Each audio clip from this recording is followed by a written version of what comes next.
Blog Talk Radio.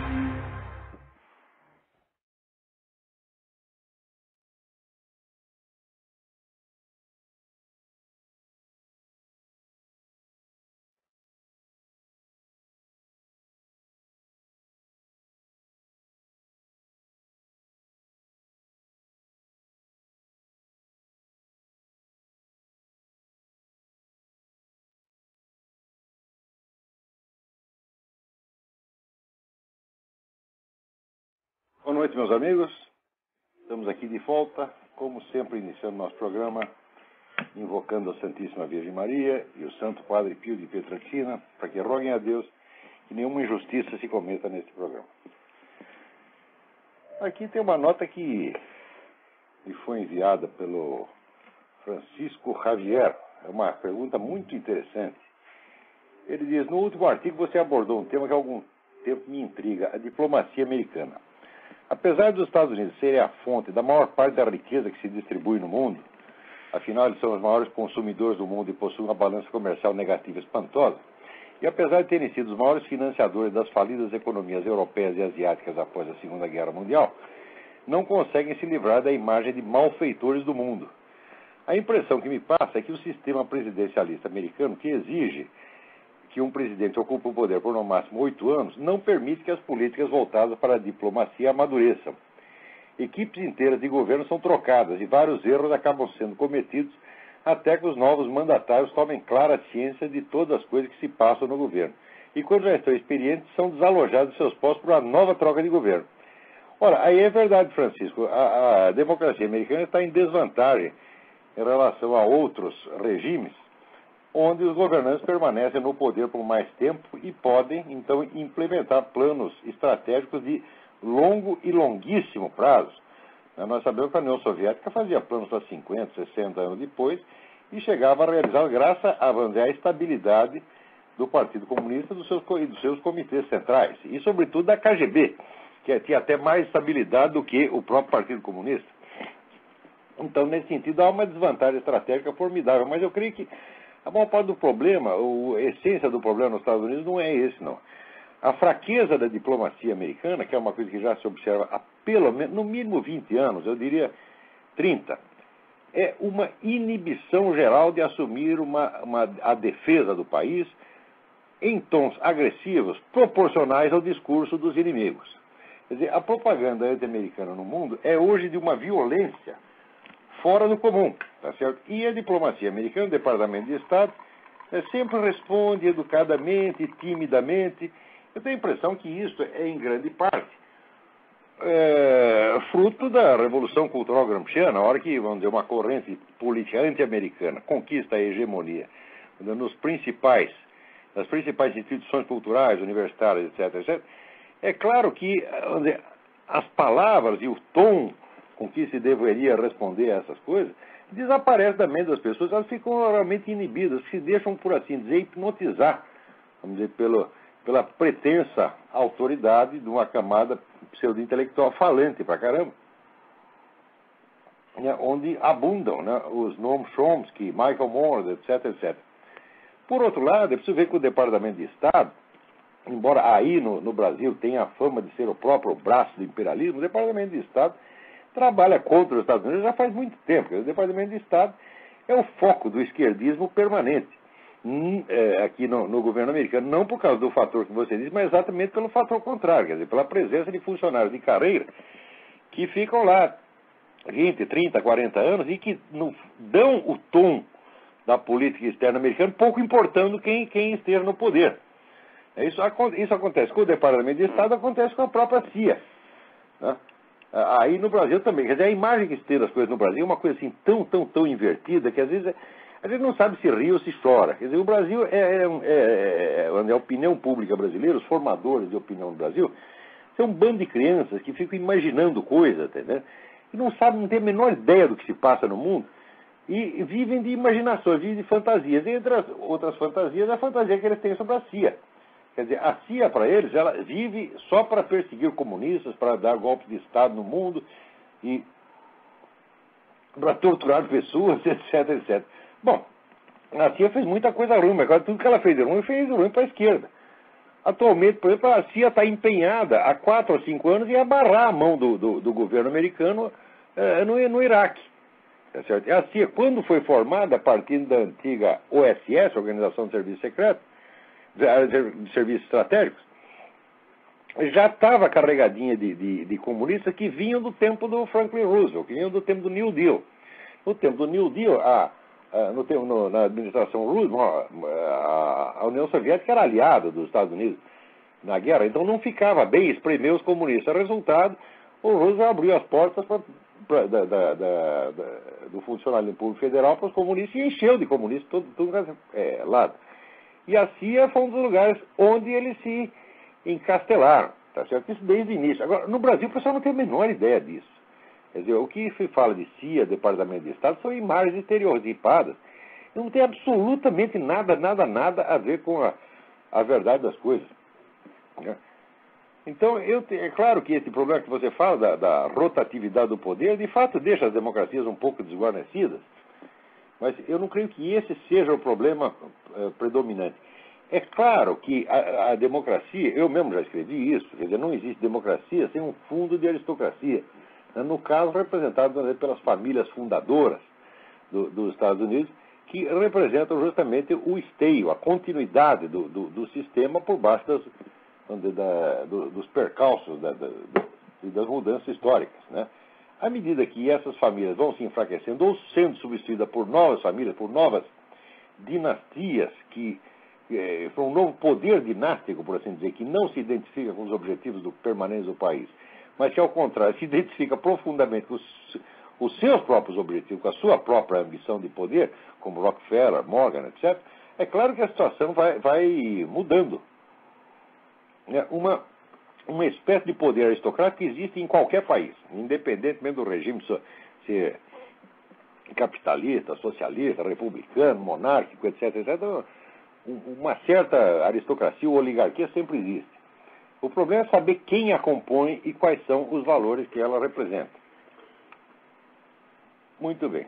Mudando aqui de assunto, vocês devem ter ouvido falar, talvez tenha sido noticiado no Brasil, a nova proibição do fumo nos restaurantes, hotéis, bares e cafés da Holanda.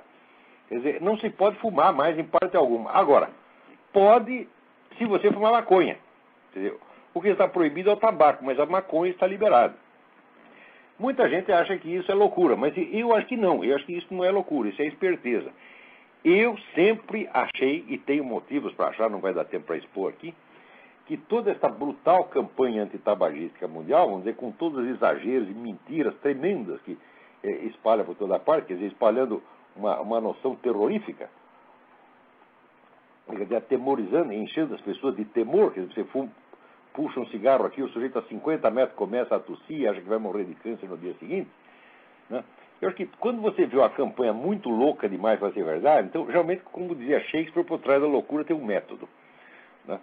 Nós vemos que toda esta campanha antitabagística, ela cresce e ela se torna cada vez mais opressiva, exatamente na mesma medida que o comércio de drogas pesadas vai crescendo no mundo. Então, é quase impossível não ver uma relação entre coisa e outra. O que nós estamos assistindo é uma gigantesca reciclagem do vício humano. Né? Quer dizer, o vício menor, como o tabaco, vamos dizer que o tabaco não enlouquece ninguém. Você já ouviu dizer que o sujeito fumou um maço de Hollywood, chegou em casa, ficou louco porque fumou Hollywood e matou a mulher? Nunca ouviu, né? Você nunca ouviu dizer que o sujeito estava fumando cigarro, ficou bêbado por causa do cigarro e meteu o caminhão no poste. Também não tem isso, né? Mas com maconha e cocaína, então essas coisas acontecem. Está diretamente ligado ao crime e a condutas antissociais. Né? Ao passo que o cigarro, ao contrário, sempre foi até um meio, né, de intercâmbio social. Então, a desproporção entre a suposta periculosidade do cigarro, a periculosidade efetiva dessas outras drogas é tão grande que você vê que um esforço grande para suprimir o tabaco, acompanhado, tá certo, de uma tolerância, uma leniência, uma conivência com o tráfico de drogas, não pode ser uma coincidência, nem pode ser estupidez. Aí nós temos que lembrar aquilo que dizia o famoso Joe McCarthy. Se fosse estupidez, a estupidez é justa, a estupidez erra para os dois lados. Quando erra só para um lado, não é estupidez, tem uma esperteza por trás. Né? Curiosamente, ainda no mesmo sentido, nós vemos que muitas dessas organizações que promovem a campanha anti-tabagismo em tudo quanto é lugar, são as mesmas que promovem a liberação das drogas. Então, que alguma ligação tem, tá certo? E as pessoas que vão acreditando nessa propaganda anti-tabagismo como se fosse uma verdade de evangelho, para mim são todos idiotas. Porque aqui nos Estados Unidos tem aquele negócio que mora 400 mil fumantes por ano. É verdade, mora 400 mil fumantes, só que mora na mesma idade dos outros. Né? Agora, todo mundo acredita que, né, ao fumante morre 5 anos antes, ou 6 anos antes. Isso absolutamente não é verdade. Os dados são da própria Organização Mundial da Saúde. Vocês dêem uma olhada no site www.forces.org e está lá, vamos dizer, as publicações oficiais da própria Organização Mundial da Saúde, que a Organização Mundial da Saúde não divulga, mantém só em publicações técnicas. Essa coisa, vamos dizer, essa macroadministração mundial, que vai crescendo dia a dia, quer dar palpite em tudo, se você pode fumar, se não pode fumar, né, o que você pode falar, o que não pode falar, se pode rezar, se não pode rezar, né, acaba de dar um passo gigantesco aqui nos Estados Unidos. Né. Com essa crise do setor imobiliário americano, né, o Federal Reserve está aqui propondo, né, mudanças da legislação financeira que vão fazer dele uma espécie de quarto poder. Ele vai ser mais poderoso do que o governo federal.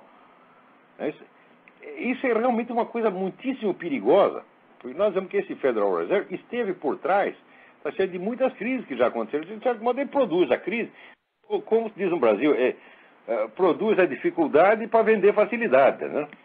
E eu acho que eles operam muito nessa base aqui. E se esse pessoal cair nessa coisa, cair nessa proposta, nós vamos estar correndo o risco de ver realmente um fim da democracia americana. Tá certo? Não vai ser um fim estrondoso que todo mundo vai perceber. Vai ser uma morte lenta, discreta, sorrateira, né? Que é como se costuma fazer as coisas, exatamente como se fez na Inglaterra, quando, vamos dizer, inúmeros instrumentos ali de segurança nacional da Inglaterra foram passados para órgãos da comunidade europeia, sem que o povo inglês nem mesmo soubesse. Isso é feito assim por medida administrativa. Ninguém propõe plebiscito, mudança da Constituição que chama a atenção. Então a técnica legislativa hoje é essa, é passar tudo para as comissões técnicas, elas fazem o que querem, mudam o sistema de governo e vocês nem mesmo percebem. No Brasil está acontecendo exatamente isso agora, né? Vocês viram com agora a Polícia Federal no Brasil entra lá na reserva Raposa do Sol para expulsar todo mundo que não é índio. Como se tivesse alguém que não é índio lá. Você olha a cara dos fulanos, é tudo índio, só que uns são índios oficiais e outros são índios extraoficiais. O índio extraoficial está lá plantando, né? Plantando milho, plantando banana, etc, etc, e agora tem que sair para fora para ficar só os índios oficiais, com tribos, às vezes, que nem existiam, que foram inventadas por ONGs, né? E para essas tribos poderem lá fazer os negócios com esses poderes globalistas, com ONU, etc, etc, né? Criando um enclave dentro do território nacional, onde o governo brasileiro não vai dar palpite, onde o cidadão brasileiro não pode entrar, e onde nem o exército brasileiro pode entrar. É isso que está acontecendo. Olha, há mais de 10 anos eu digo para os meus alunos, todos eles são provas. A frase é a seguinte: vocês querem saber o que é entreguismo? Espere o PT chegar ao poder. Eu dizia isso 10 anos antes do PT chegar ao poder, porque eu estudei as conexões entre a esquerda latino-americana e esses poderes globalistas. E eu sei que é tudo a mesma coisa. Um trabalha para o outro trabalha para um. Tá certo? Se não existisse, vamos dizer, todas essas forças globalistas financiando a esquerda latino-americana, ela nem existiria. Então, falava do imperialismo americano, vocês vão ver o que é bom para tosse agora, vocês vão ver o que é imperialismo. Tem alguém na linha? Alô? Alô, Olavo? Eu? Oi, aqui é o Davi Carvalho de Belo Horizonte. Davi Carvalho, tudo bem? Tudo bem. Eu tenho duas perguntas. Uma é relacionada à democracia. Tá? É o seguinte, eu li o livro do desertor russo, Yuri Alexandrovich Bezmenov, que chama Love Letter to America, e lá ele diz que, na verdade não é nada de novo, vem desde o Sun Tzu, que a sociedade que você quer dominar, ela tem que estar aberta à sua propaganda, certo?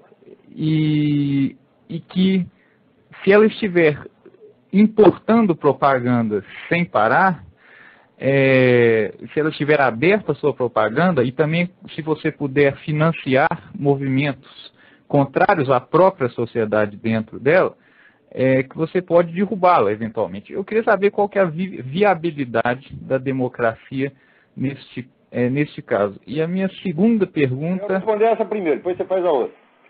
Sim. A continuidade da democracia só é viável se houver um combate sem tréguas contra toda a penetração ideológica que pretenda destruí-la. Você tratar a ideologia do inimigo, o inimigo declarado, a ideologia do inimigo declarado, que quer destruir a sua sociedade, você tratá-la como se fosse uma ideia decente que tem todo o direito de ser disseminada na sociedade, é loucura. É loucura, isso é a mesma coisa que você permitir que um sujeito entre na sua casa, tá certo? Para dizer que você deve ser assassinado, que você não tem direito de viver. Ora, nenhum país tem que aceitar esse tipo de gente, e a democracia também não tem que aceitar, tá certo? Agora, o que tem que fazer é o seguinte, como existe a liberdade de opinião, a gente respeita a liberdade de opinião, mas tem que devolver, tá certo, a propaganda do sujeito centuplicada. Quer dizer, cada palavra que um filho da puta desse diga, você tem que responder com outra 100, mostrando todos os crimes do camarada. E se ele abusar muito, passar muito do limite, como passou esse reverendo Jeremiah Wright, você tem que processar o nego e meter na cadeia. Porque você não pode entrar num país e pregar a derrubada do regime vigente, e ninguém pode fazer, porra. Agora, aqui pagam para as pessoas fazer. Só uma coisa, e outra coisa que parece que então a sociedade fechada, tem a sociedade aberta e a sociedade fechada. Se o seu inimigo é a sociedade fechada, parece que você sempre estará em desvantagem, porque a propaganda dele chega e a sua não chega lá. O que você acha disso? Bom, de fato, se você a União Soviética podia fazer propaganda dentro dos Estados Unidos, os Estados Unidos não podiam fazer dentro da União Soviética. Isso é o princípio da guerra assimétrica. Só um lado pode falar. Mas isso não impede que você combata esses fulanos aqui dentro mesmo, ou dentro do Brasil.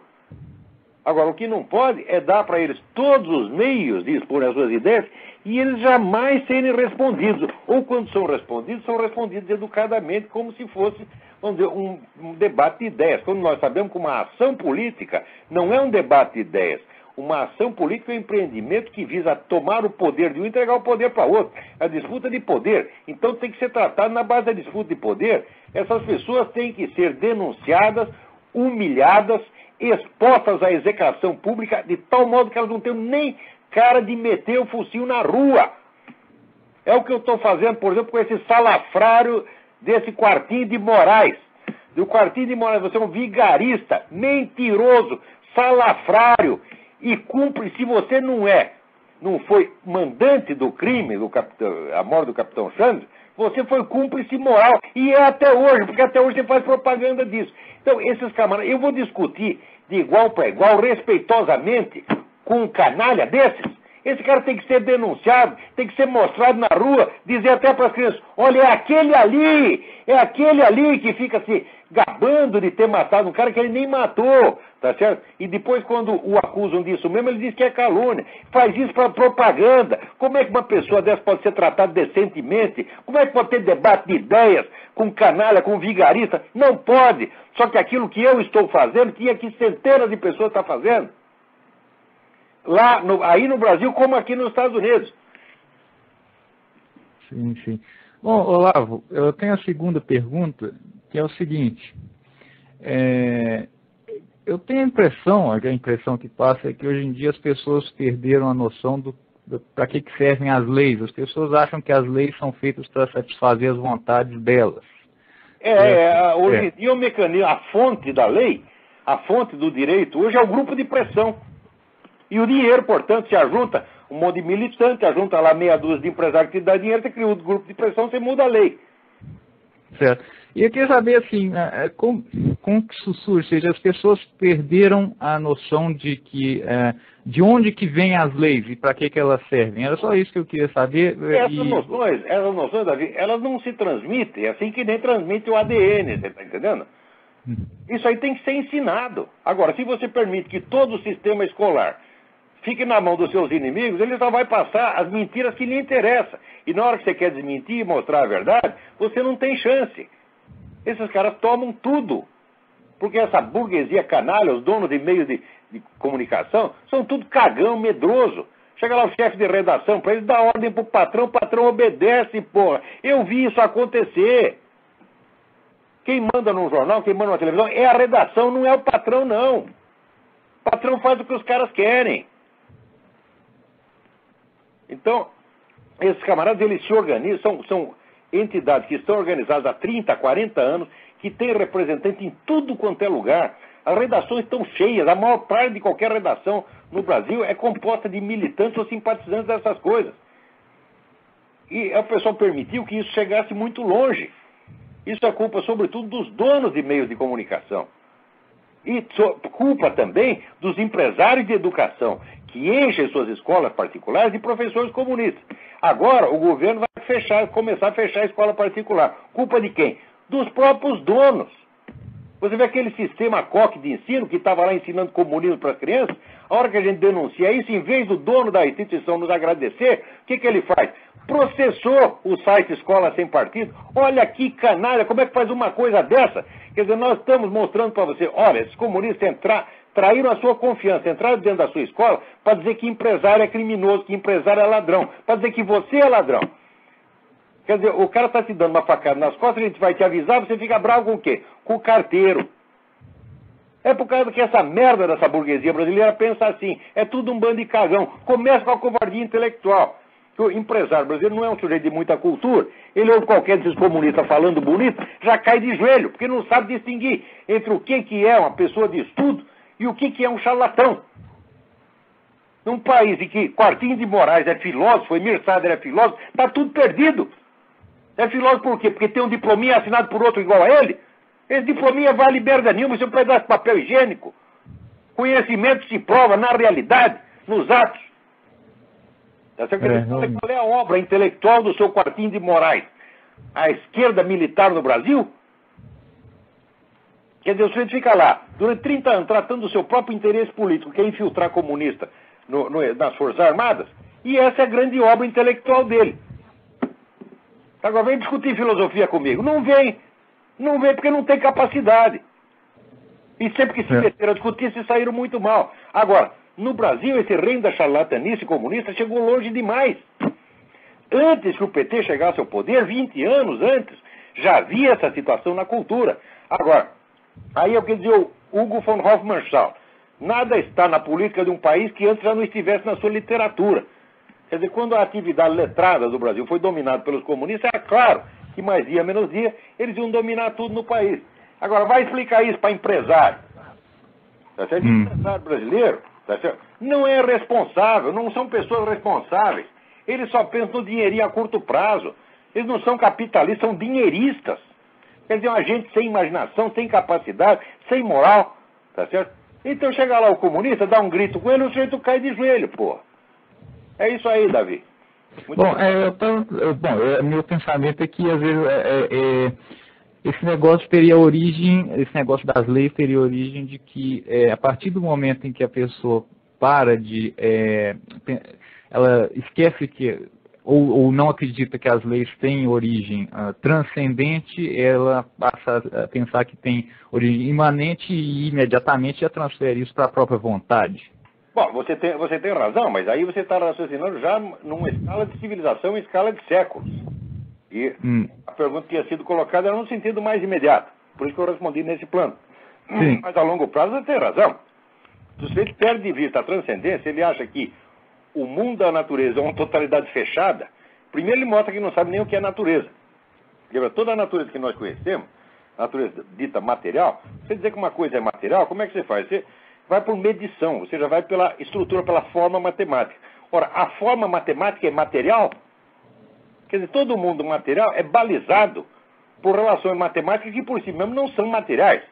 E que expressam o quê? O reino, a estrutura da possibilidade universal. Que nós, de outra maneira, chamamos o logos divino, a razão divina. O sujeito que não entende isso é uma besta quadrada. Agora, a partir da hora que você aceitou essa perspectiva materialista fechada, você está idiotizado já. Certo. Olavo, muito obrigado. Tá? Obrigado a você pela sua participação. Tem mais alguém aí? Vamos lá. Fica com Deus. Tchau. Também. Alô? Olavo? Sim. Everson Cavalheiro de Campinas, tudo bem, querido? Everson, tudo bem? Tudo bom. Olavo, eu vou ser rápido para vou só fazer a pergunta e já vou sair, porque minha mulher fica me cutucando que eu falo muito. Pergunta e desligue, porque... Eu vou desligar porque a pergunta é objetiva e rápida. Eu quero a respeito da inveja. Você, há uns programas atrás, você dissertou sobre a inveja. E é um assunto que, aqui no Brasil, a gente fala, fulano é invejoso, mas as pessoas não têm a mínima ideia do que inveja. Inveja e os seus malefícios. Você, por exemplo, é um cara que foi muito invejado no Brasil, foi muito prejudicado e perseguido. Eu tenho um pouco disso na história da minha vida, conheço isso na história da vida de um monte de gente. E a inveja, ela faz um mal terrível, mas também ao invejoso, né? Porque ele passa a ser um reflexo daquilo que ele não consegue fazer e fica impotente em executar alguma coisa e fica minando, assim mesmo, puxando o tapete dos outros, com fofoca, com armadilhas. Eu acho que não existe pessoa mais vítima da inveja do que você no cenário jornalístico brasileiro. E eu acho que eu sou campeão desse negócio, sim. É verdade. E eu gostaria, eu vou desligar, porque, como eu te disse, a doutora aqui já falou que eu estou muito apaixonado, eu te ligo toda semana, hein? Vai pegar mal. Eu falei, você conversa mais com o Olavo do que comigo, pô. Eu falei, não, meu bem, hoje eu só vou fazer uma perguntinha e vou deixar no ar para dar espaço para outras pessoas também fazerem perguntas, porque essa hora sua está muito curta. Eu só queria te dizer o seguinte... Não, mulher, ele te ama.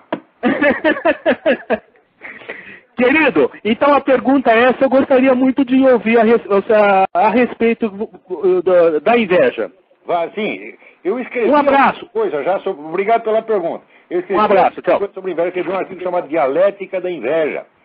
Tá certo? Mostrando que as pessoas às vezes confundem a inveja com a cobiça. A cobiça é você querer um bem, ou material ou espiritual, que pertence ao outro. A inveja é você estar seguro de que você jamais terá esse bem. Então você quer rebaixar a pessoa.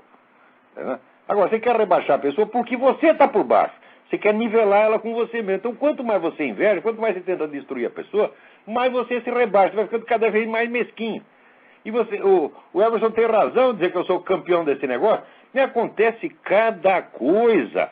Esta semana apareceu um sujeito lá no Orkut, né, dizendo assim, esse Olavo disse que ele foi professor de teoria do Estado na pós-graduação da PUC do Paraná, mas não era nada não, ele só alugava a sala para dar o curso dele. Fala, é claro que eu alugava a sala para dar o meu curso, mas o curso de pós-graduação era outra coisa. E eu participava do curso de pós-graduação e tenho aqui atestado da pós-reitoria, da pró-reitoria da PUC, que eu tudo isso aí, mas se eu vou inventar uma coisa dessa, isso aí não tem, para mim, não tem a mais mínima importância, eu jamais perderia o meu tempo discutindo isso. Agora o sujeito quer discutir lá o detalhe burocrático. Por quê? Não tem capacidade para discutir intelectualmente comigo, então fica querendo pegar no detalhe burocrático. É um tal de Clóvis, não sei das quantas. Isto é um filho da puta, um vigarista, um coitado, um fracassado de merda que fica atrás das coisas. Mas se eu ia falsificar uma coisa do meu currículo, eu estou cagando pro meu próprio currículo, tá? Não dou a menor importância para isso. Agora, o invejoso dá, para ele isso é fundamental, né? Tem outro que me escreve assim, olha, você é um analfabeto porque você escreveu cueca com acento. Eu digo, ora porra, se você está tão interessado no acento da cueca, você devia pelo menos pesquisar na minha página, porque lá está 400 vezes escrito cueca sem acento. Uma vez passou sem acento, você diz que eu sou analfabeto porque passou um errinho desse. Quer dizer, é uma coisa de uma mesquinharia, filha da puta. Quer dizer, que tipo de gente é essa? O Brasil está cheio de gente assim, não é entre o povão, isso aí não é empregadia doméstica, não é varredor de rua, não é trabalhador do campo, é gente diplomada por faculdade pública, que a empregadinha doméstica e o trabalhador do campo, o trabalhador da fábrica, pagou para esses desgraçados estudarem, e é isso que eles ficam fazendo, porra. Agora, é o seguinte, eu estudei só por minha conta, ninguém pagou meus estudos, eu mesmo paguei, tá certo? E olha a minha obra, eu tenho uma obra de quase 20 mil páginas, tá certo? Coisa séria, que foi estudada. Quer discutir com aquilo? Discuta. Agora, não tem capacidade de discutir. Vê se algum desses filhos das putas vai querer discutir o que eu disse lá na História Essencial da Filosofia ou no Jardim das Aflições. Uma vez no Jardim das Aflições, tem uma página lá que eu escrevi sobre o matemático Georg Cantor, fazendo uma crítica a Georg Cantor. Os matemáticos da Universidade Federal de Pernambuco ficam loucos da vida com aquilo e prometeram que iam me contestar. Sabe quantos anos faz isso? 20. Até hoje eu estou esperando a contestação. Ficavam arrotando, porque eu sou do professor doutor em matemática, eu vou contestar você. Conteste, meu filho. Não contesta porque não sabe, porque não tem capacidade, porque não estudou o assunto, porra. Ora, eu não boto banca do que eu não sei. Quando eu não sei um negócio, eu digo essas duas palavrinhas mágicas. Não sei. Olha, tem duas respostas que servem para tudo. A primeira é não sei. A segunda é vai tomar no cu. Tá certo? Usa uma dessas duas, nunca vai falhar. Tá certo? Então é isso aí. Agora, a inveja, houve um presidente do Banco Mundial que uma vez disse o seguinte, prestem atenção, gente. Ele disse, o Brasil não vai para frente porque é uma sociedade baseada na inveja. Tem que curar o país da inveja, porra! Peraí, tem mais alguém na linha aí, vamos lá. Alô? Alô? Alô, quem é? Alô, quem é? Alô? Quem é? Você não está me ouvindo? Bom, então enquanto isso... Aí, falhou essa ligação, peraí. Tem mais uma, liga a outra aí. Professor Olavo. Oi, quem é? Alô, professor Olavo? Sim. Quem está falando? É Josuelito Brito, Salvador, Bahia. Josuelito Brito, tudo bem? Tudo bem, professor? Tudo bem, seja rápido. Josuelito. 15 pessoas na fila. Josuelito, Salvador. Tudo bem? Você não está me ouvindo? Estou ouvindo, professor. Diga. Então, enquanto isso... Pois não. Aí, falhou essa ligação. Alô, professor? Liga a outra aí. Professor Olavo. Oi, quem é? Alô, professor? Mas abaixa o volume do seu computador, porque senão fica 4 vozes. Alô, professor Olavo? Alô? Professor Olavo, Josuelito Brito, Salvador. Estou ouvindo, Josuelito. Posso fazer Estou ouvindo, essa pergunta? professor. Primeiro, meus cumprimentos, minhas homenagens e admiração pelo seu excelente trabalho em prol da democracia do Brasil. Muito obrigado. Mas professor, eu perguntaria o seguinte, duas coisas rápidas, né? Se o professor não pensa num curso de filosofia ou de pensamento político pela internet, para que milhões de brasileiros possam ter um acesso ao seu pensamento sistematizado, porque nem todos podem tomar um curso aí dos Estados Unidos. Já estou fazendo isso. Hein? Já estou fazendo isso através das realizações. Aqui, por enquanto, está alcançando um número pequeno de pessoas. O que pensamos é um sistema, mas aguarde um pouco que isso irá para o país inteiro. Pois não, que eu acho que isso vai interessar muitos brasileiros que querem conhecer o seu pensamento e o pensamento filosófico de uma maneira geral, né?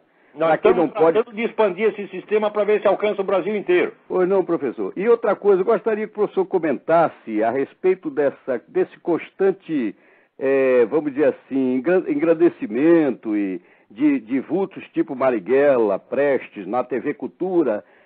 Frequentemente nós assistimos sempre seriados sobre essas personalidades. Não que essas pessoas não possam ter algum mérito, mas há uma espécie assim de esquecimento de muitos outros vultos brasileiros, uma ênfase em pessoas Marighella, desse tipo, como Marighella, Prestes. Não conheci o Marighella pessoalmente. Mas... E o comentário do professor sobre o assunto, o que o professor pensa disso? Dessa predominância na TV Cultura, na TV Educativa brasileira, de programas em torno de uma espécie de culto à personalidade desses vultos. Como se eles fossem grandes defensores da democracia, né? Peço que você desligue que eu vou responder em seguida. Pois não, professor. Desliga aí. Obrigado. Obrigado, viu? Então, olha, abraços. O culto já passou de todos os limites. O Marighella, para não dizer que não tinha mérito nenhum, o Marighella era um filho de uma coragem física extraordinária. Mas o Marighella era uma besta quadrada. Você lê as análises políticas do Marighella, Aquilo é uma coisa primária, estúpida, porra. Quer dizer, a própria formulação da guerrilha, olha, o plano do Marighella é assim, nós vamos ali e vamos tudo nos ferrar, tá bom? Esse é o plano e deu certo, se ferraram mesmo. Né? Ora, agora, quanto ao Prestes, isso não valia nada. Tá certo? Isso era um salafrário. Tá certo? Inclusive, é o cara que condenou à morte uma menina de 16 anos porque achou que estava passando informação. Isso é um monstro. Tá certo? Agora, morreu estrangulada. Quer dizer, o que é isto, pô? O Prestes nunca entendeu nada de marxismo, era um homem inculto, burro, tá certo? E que o grande empreendimento dele, sabe o que foi? Foi fugir. Porque a marcha da coluna Prestes foi o quê? Fugiram pelo país inteiro. Essa é a grande realização. Ora, vai pra merda, porra. Esses caras, isso aí é propaganda comunista, isso é corrupção. Usar a TV Cultura para isto, os caras deviam o que fazer, deviam ir pra cadeia, tem que prestar satisfação, tá certo? Nos tribunais, dizer, com o que vocês estão gastando dinheiro público para fazer propaganda do seu partido? Olha aqui, eu falo do que eu quiser, porque ninguém está me pagando, eu faço esse programa, assim, não ganho nada para fazer isso aqui, tá certo? E os artigos que eu escrevo, tá certo? Eu sou pago para escrever, como todos os colunistas, igual, eu recebo salário de jornalista.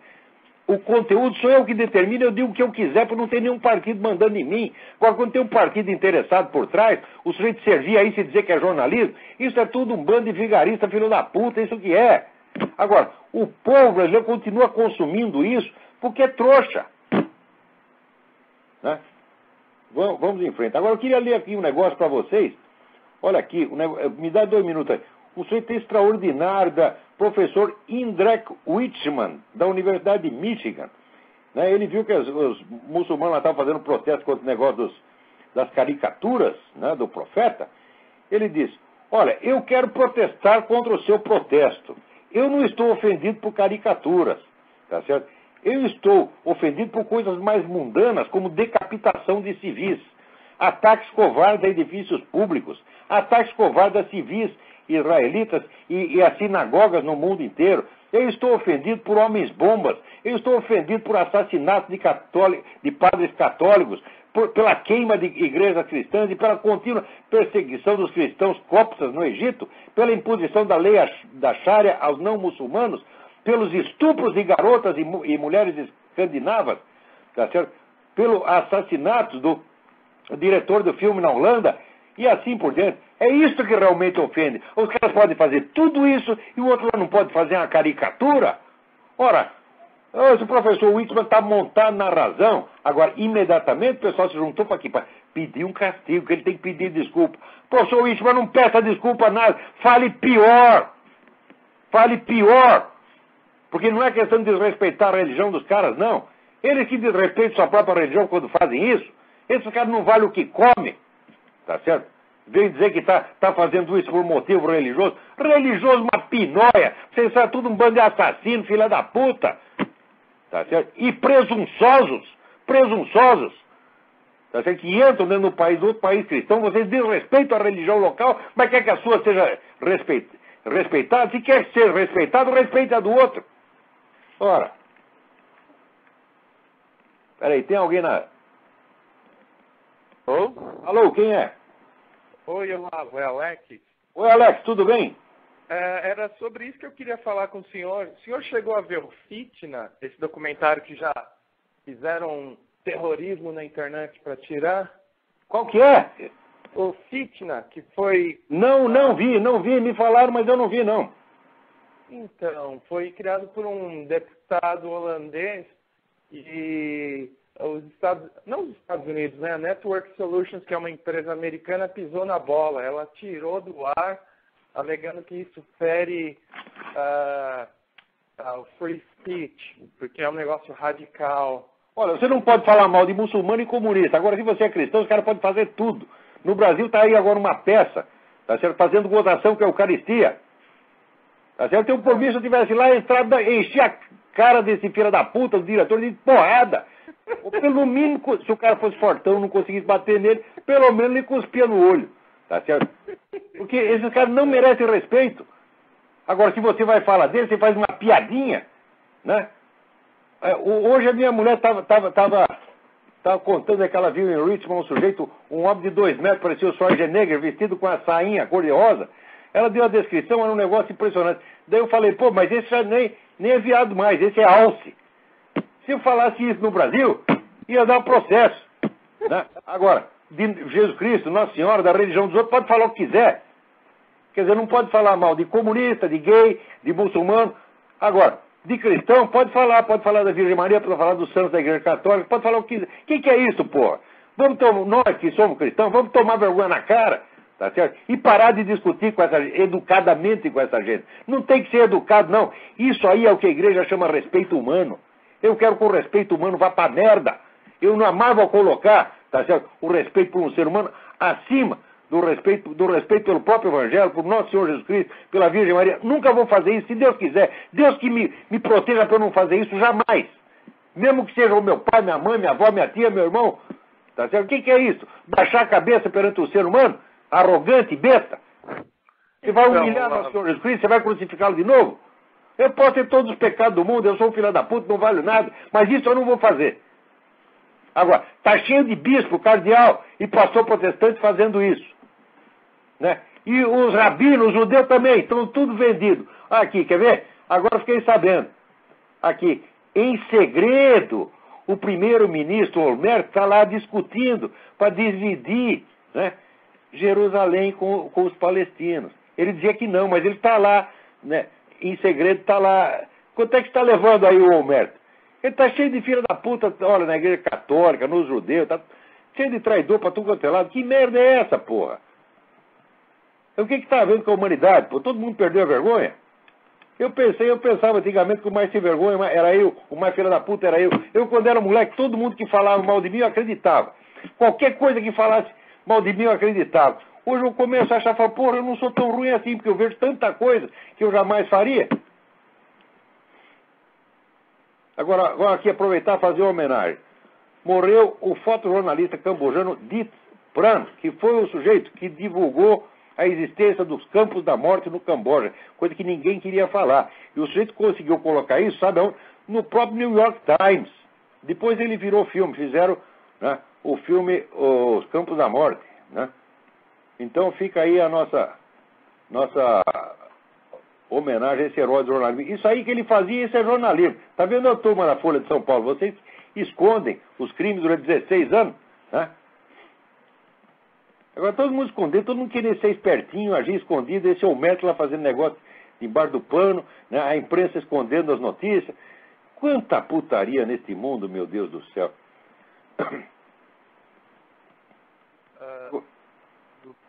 Muito bem. Agora temos aqui uma mensagem do Luiz César Andrade. Mensagem muito interessante. Não sei se estarei em condição de respondê-la como ela mereceria. Mas aqui. O senhor menciona muito o Mário Ferreira dos Santos. Já ouviu o senhor falar um pouco sobre a teoria das tensões.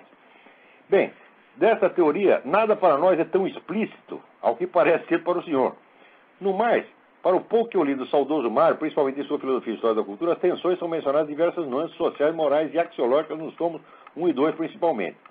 O senhor poderia ilustrar melhor para nós o que realmente consiste a teoria das tensões no seu programa de segunda-feira? Bom, falar 5 minutos sobre isso é melhor que não falar nada, mas o projeto filosófico do Mário, ele tem 2 etapas. Quer dizer, o primeiro é a criação do que ele chama a matésis ou a metalinguagem de todas as ciências. Quer dizer, você equacionar, não dizer, o conjunto do conhecimento numa linguagem inspirada nas leis na verdade, nas leis da aritmética elementar, no simbolismo dos números, nas categorias pitagóricas. Apreendendo, vamos dizer, por trás de todos os seres, o que ele chama a sua lei de proporcionalidade intrínseca, quer dizer, a equação matemática que expressa a forma integral de cada ser. Porém, feito isso, a visão que você obtém fica reduzida a um esquema matemático. Em seguida, você tem que colocar o dinamismo e o funcionamento de volta no esquema. E essas são justamente as tensões. Quer dizer, a lei de proporcionalidade intrínseca que compõe o ser não é um esquema, vamos dizer, estático. Ele é como se fosse um algoritmo, um módulo de transformações. E essas transformações se dão através do que o Mário chama as tensões. Tá certo? Então, cada ente tem a sua forma, essa forma idealmente pode ser expressada em termos matemáticos, mas essa forma não é uma forma, vamos dizer, estática. A forma é permanente, mas ela se realiza através de uma sequência de mutações. Ou seja, a fórmula não é a forma de uma repetição, é a forma de uma sequência de mutações possíveis. Tá certo? E essas mutações se operam exatamente por causa dos elementos de contradição interna e de tensão, portanto, que existe dentro de cada ente. O Mário Ferreira dos Santos, que me perdoe por ter resumido o negócio tão brutalmente. Né? E vamos em frente. Tem mais alguém aí esperando?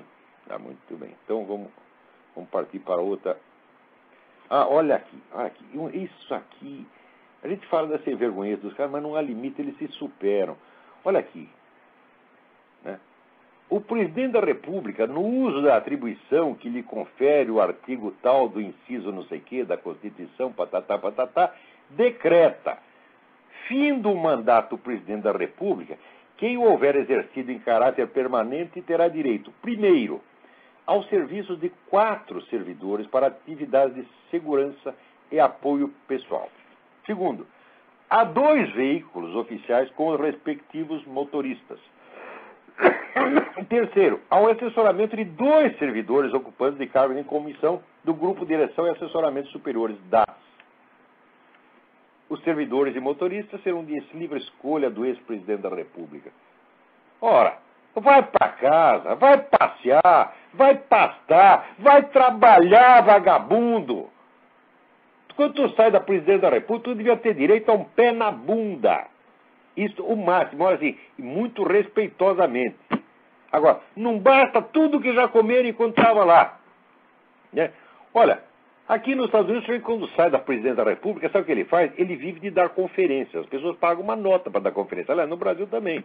O Fernando Henrique, eu saiba, ganhava 100 mil reais para dar cada conferência. Agora, o cara que ganha 100 mil reais, né? Eu ganho 1.000, 2.000, aqui me pagaram mais, uma vez pagaram 3. Né? O senhor ganha 100 mil para fazer uma conferência, para falar besteira, tá certo? E ainda quer que o governo, quer dizer, do bolso do povo, sai o salário para pagar 4 servidores, 2 motoristas, veículo oficial. Ora, vai lamber sabão, vai trabalhar, vagabundo. Agora, assinado aqui, Luiz Inácio Lula da Silva, Tarso Genro e Jorge Armando Félix. Né? Ai, saco. Agora aqui, olha, a Folha de São Paulo, ela sempre noticia as coisas, sempre tem uma malícia. Olha, McCain apela para valores morais para ganhar eleitores. Olha aqui, porra, você lê os discursos do McCain, o McCain está falando em valores morais desde que ele voltou do Vietnã, vai fazer 40 anos, porra. Quer dizer, é claro que ele quer ganhar eleitores, mas por que se o McCain fala valores morais é para ganhar eleitores? Agora, se o Obama fala de valores morais mentirosamente, mentindo, né? Não é só para ganhar eleitores, não é só demagogia, mas ao contrário, né? É um discurso, né, maravilhoso, memorável. Tem gente que diz que o discurso do Obama é melhor do que o discurso do Lincoln em Gettysburg. Puta que o pariu. O discurso do Obama é assim, é um negócio de isopor, é de plástico, é tudo falso, é tudo fingido, é uma coisa absolutamente kitsch. Eu estou ficando idiota, né? Agora, para compensar, olha, nem tudo é falso, tem aqui um negócio que é de verdade. Né? O PCC está ganhando um dinheirão, segundo saiu na Folha, né? Olha aqui o dinheiro que o PCC ganhou. Né? Diz que o PCC está fazendo muito negócio com as Farc, né? E ganhando um dinheiro maluco. Olha, faturou 511% a mais em 2 anos e meio. E baseado nessa fortuna, agora ele quer infiltrar campanhas. Quer infiltrar campanha? Quem falou que já não está infiltrando? Quem falou que já não está infiltrando já não está financiando. Eu duvido que já não esteja. O que eles querem é fazer isso oficialmente. Agora eles querem ter um partido político. E eu sou até a favor, porque eu acho o PCC, tá certo? Pelo menos você sabe o que o PCC é, né? Quer dizer, alguma honestidade o PCC tem. Está lá, o partido dos bandidos. Após que o outro vem com o partido dos santos, dos profetas, dos ungidos. Tá certo? E são eles mesmo que facilitam as coisas para o PCC. Facilita como? fazendo contato entre o PCC e a Farc, para a Farc dar armas e treinamento para o PCC sair matando brasileiro. Agora no Brasil já tem guerrilha, lá na Amazônia, tá certo? Pelo que o governo vai fazer? Ele não vai fazer, ele já fez. Ele facilitou para que houvesse guerrilha. O governo do seu Lula é culpado de tudo isso, meu Deus do céu. Agora não é só o dele, não. O anterior, o seu Fernando Henrique, também facilitou tudo isso. Quer dizer, o que foi possível fazer para proteger bandido, para amarrar a mão de polícia, já fizeram. Né?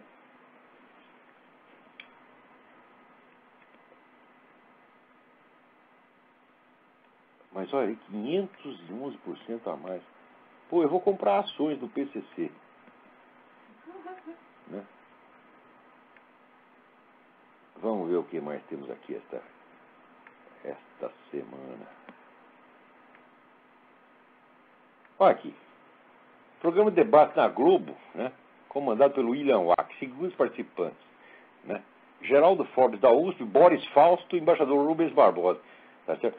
Todo mundo dizendo que o discurso do Obama é maravilhoso. O discurso do Obama foi assim, foi tirar o cu da seringa. Tá certo? Ele havia mentido, ele disse que não sabia da pregação anti-americana feita pelo pastor Jeremiah Wright, daí se provou que ele sabia, e daí ele fez um discurso, vamos dizer, para disfarçar. É isso que os caras dizem que é um grande discurso. Eu falo, o que é isso, porra? Quer dizer, a falsidade da própria situação, né, já basta para mostrar que esse discurso é uma merda. O discurso bom não é aquele que está bem escritinho, está bonitinho. Não é isso, é aquele que reflete a realidade da situação. Tá certo?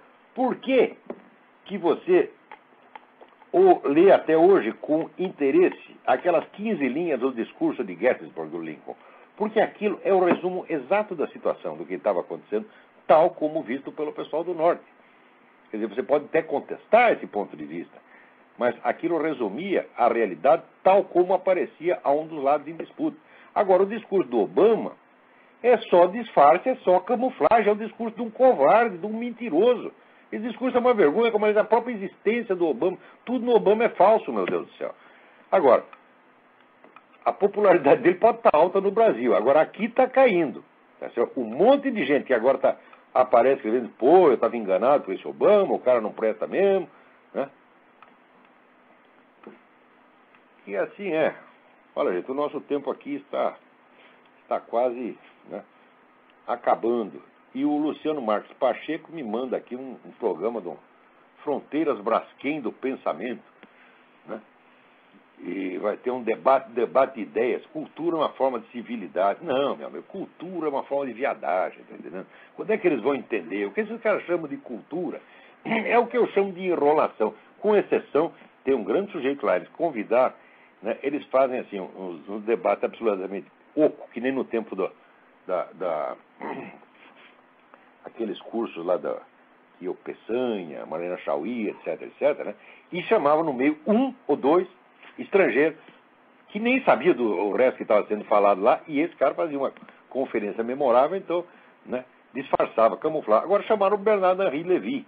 Né? Então o Bernardo Henri Lévy certamente vai falar alguma coisa interessante. Né? Agora, o Luciano Pacheco diz, essa gente ainda não entendeu que debate de ideias e cultura sem o lado de Carvalho não existe. Fala, ó, existe sim, é melhor que exista sem mim. O que tu tem contra mim? O que tu tem contra mim, o Luciano, que você quer me meter no meio desses caras? Eu lá não vou não, porra. Tá entendendo? Eu vou sofrer, eu vou lá para ouvir besteira. Esse cara consegue falar mais besteira por minuto do que eu conseguiria contestar em meses. Né? Você viu o negócio do Peçanha. Eu fui lá, ouvi o Peçanha falar meia hora e saiu um livro inteiro. Quer dizer, tinha tanta besteira compactada ali que para descompactar precisa um livro inteiro. Esses caras são invencíveis, pô. Né? A mentira é uma coisa fácil. Por exemplo, você chega para o jeito e fala, olha, fulaninho é viado. Você falou 3 palavras. Né? Basta o fulaninho dizer eu não sou, se ele disser não sou, é que todo mundo diz, ele é mesmo. Você está entendendo? Então o fulaninho vai ter que explicar, e quanto mais explicar, mais vai melar. No fim, quanto mais ele, vamos dizer, quanto mais explicação ele der, vai piorar. Então é o seguinte, a mentira tem uma espécie de privilégio persuasivo. A mentira é mais fácil. A verdade só obtém quem quer. Agora, a mentira não. A mentira entra sozinha, entendeu? Agora, olha aqui. Eu estou vendo aqui uma mensagem que circulou entre pessoal militar, né, que está preocupado com essa coisa da guerrilha, né? Entramos na penúltima fase do projeto marxista-leninista de tomada do poder. É verdade, é verdade. Quer dizer que todo este governo de transição feito pelo seu Lula, a finalidade dele é assim, é criar uma camuflagem capitalista para, enquanto isso, enganar o investidor estrangeiro, enganar a própria burguesia brasileira, enquanto vai criando um esquema de poder centralizado monstruoso, apto, vamos dizer, a dividir o Brasil entre, vamos dizer, entre os vários poderes ligados a esse esquema, né? Quer dizer, o Brasil está para ser já subdividido, um pedaço vai para os índios, um pedaço vai para os quilombolas, um pedaço vai para os guerrilheiros, etc, etc. Tá certo? E os militares vão tudo ficar lá chupando dedo. Né? Agora, um rapaz aqui me pergunta, você acredita que o general Nery é comunista? Eu falei, jamais disse isso. Eu digo, o general Nery está muito enganado. Eu acho que ele não é muito inteligente, não, porque chega lá aqueles pessoal, os quartinhos de Moraes, aqui, passa informação para ele acredita em tudo. E daí fica lá, pregando que nós temos que nos, né, unir, o Cone Sul, unir contra o imperialismo americano. Pô, você está fazendo exatamente o que o Hugo Chávez quer. Não porque você seja comunista, mas só porque é burro. Então, gente, eu acho que... Agora, aqui também alguém me manda uma notícia do jornal El Tiempo, dizendo que o governo da Colômbia avisou o Brasil 7 vezes sobre a presença da Farc no nosso território. Aí o governo, claro que não fez nada. Não é que não fez nada, o governo ajudou. Você passou a mão na cabeça das Farc, porra. O governo protege as Farc. As Farc era hóspede oficial do PT, porra. O homem da Farc, o Raul Reis, declarou que o contato dele no Brasil é o PT. O que você pega o governo faça com as Farc? Quer dizer, que inocência é essa? O pessoal ainda fica falando, ainda tem gente, eu vejo até gente ligada à oposição, dizendo, como é, o governo não vai fazer nada, isso é omissão. Falo, como omissão? Omissão consiste em não fazer nada. Agora, o que eles estão fazendo não é um nada. Eles estão ajudando ativamente, tá certo, as Farc e todo esse esquema militar latino-americano a tomar conta do Brasil. Esse esquema militar da esquerda latino-americana a tomar conta do Brasil está ajudando ativamente isso há anos. Quem diz isso? Eu? Não, quem diz isso foi o Raul Reis, em entrevista para a Folha em 2005. Disse, o nosso contrato no Brasil é o PT, especialmente Emir Sader e Frei Beto. O Frei Beto na época era ministro do Lula. Peraí, tem mais alguém na linha. Vamos tentar responder mais uma perguntinha, vamos ver se dá tempo. Alô? Oi, Olavo, Eduardo de Campinas. Oi, Eduardo, tudo bem? Tudo bom. Ô, Olavo, estamos perdidos? Parece que sim. Então, Olavo, você foi militante também do comunismo? Fui durante muito pouco tempo, né, que era na ala, não era do Partido Comunista, era na ala do Marighella. Na época eles estavam preparando o negócio de guerrilha, eu não cheguei a participar de guerrilha, não. Isso aí foi entre 65 e 67, mais ou menos, tá certo? Eu era peixe pequeno, era um militantinho de merda, tarefeiro, como ele diz. Esses caras que saem para entregar jornal, dar recada, né? É porque eu li no seu debate com o Alaor Café. E aí ficou confuso. Não, eu estava lá, eu fui militante dessa merda assim. Pois é, Olavo, então somos dois. Mas não é isso, não. Você vê, a estupidez e a vaidade são uma coisa que estão bem distribuídas em todo mundo, né? Eu queria ser importante, então eu entrei no Partido Comunista. O pessoal entra no Partido Comunista, sabe por quê? Por carência afetiva. Quer amigos, quer que alguém passe a mão na cabeça dele. Quer sentir que é igual aos outros. Porque no Brasil todo mundo é complexado. Cada um sente que ele é um monstro, que ele é um cara feio, disforme, fracassado. Então ele quer entrar num negócio para se sentir igual aos outros. Pelo menos para sentir que está no meio do bando de fracassado como ele. É isso mesmo. Olavo, era isso então. Então é isso. Então, quando eu falo mal desses caras, não estou falando de cima, não. Estou falando contra mim mesmo. Meu passado me condena, como dizia o Nelson Rodrigues. Tá bom. Abraço. Então tá bom, olha. Com Deus. Boa semana para todos. Até a semana que vem. Muito obrigado.